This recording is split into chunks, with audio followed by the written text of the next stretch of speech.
Well, because of the rain with the Blanc de Blanc, we decided to come inside and taste the rosé. Now, we just showed the block where we were. Yes. And tell us a little bit, Stephen, about the production for this one. Yeah, so I think we try to make sure our rosés are really crystalline and fresh, and so we're picking the Pinot with still plenty of acidity. Again, non-malolactic. This will probably stay mainly in our stainless steel. We'll put this through the oak cast for a very short period of time. It's not long, and only a tiniest bit of batonnage just to soften it a little. But I think for this we don't age it for as long, so we keep this more the 2 years on the lees, and then when we bring it out, I guess the one thing we do is a little unusual.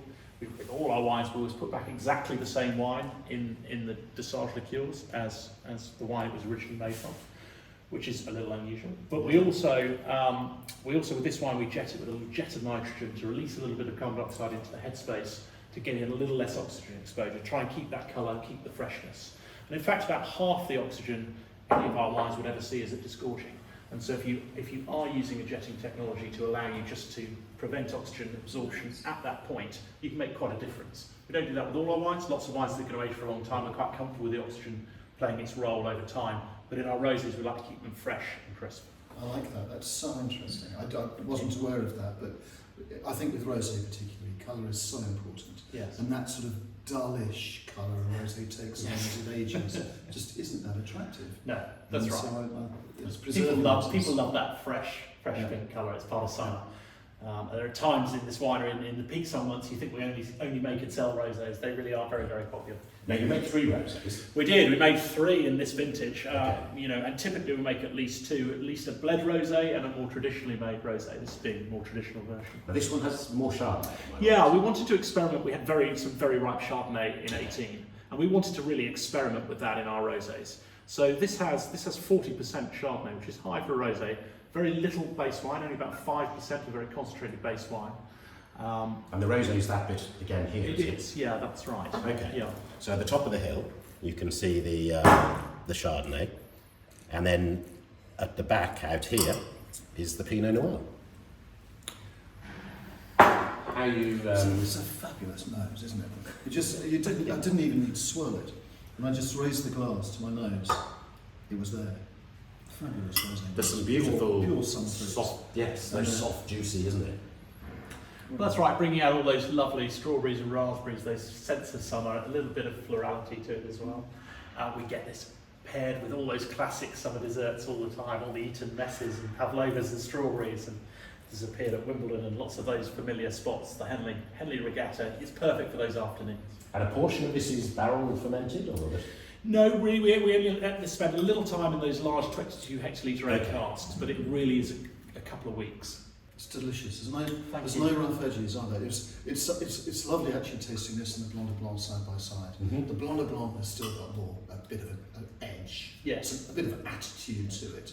This is more refined. There's not no rough edges. Beautifully refined, beautifully balanced. Just lovely. Thank you. Yes. No, we're really happy. It's a lovely wine, and we can produce beautiful English rosés here, and they're very different from anything else you try. They're obviously off their place. We see these even sold in Champagne. They are very different, right, and enjoyed by people who recognise that difference. So the Rosé de Seigneur, which we were talking about out in the vineyards, is classically macerated. With this one. Yes, with this we're taking, again, we're sending our teams through to pick a really ripe bunch, ripe parcel of Pinot. And we are macerating, but we're making a concentrated base red wine, and we're blending a small amount of that base red wine with our Pinots and our Chardonnays. So in this case, 5% of base red wine, which is really a very small component. And the smaller you keep that component, the better, because obviously with the best one in the world, as you macerate, you take tannins into the wines. And so we're just trying to keep that nice and clear and crystalline. So yeah, a very concentrated red base. There's a really interesting thing. I gave myself a little pour because I enjoyed the first bit. On the repour, there's a little bit of that smoky, reductive charm coming through. Yes. Well, that's certainly what we hope for, and I think this wine's been enjoyed for that reason. There is a little bit of reduction for it.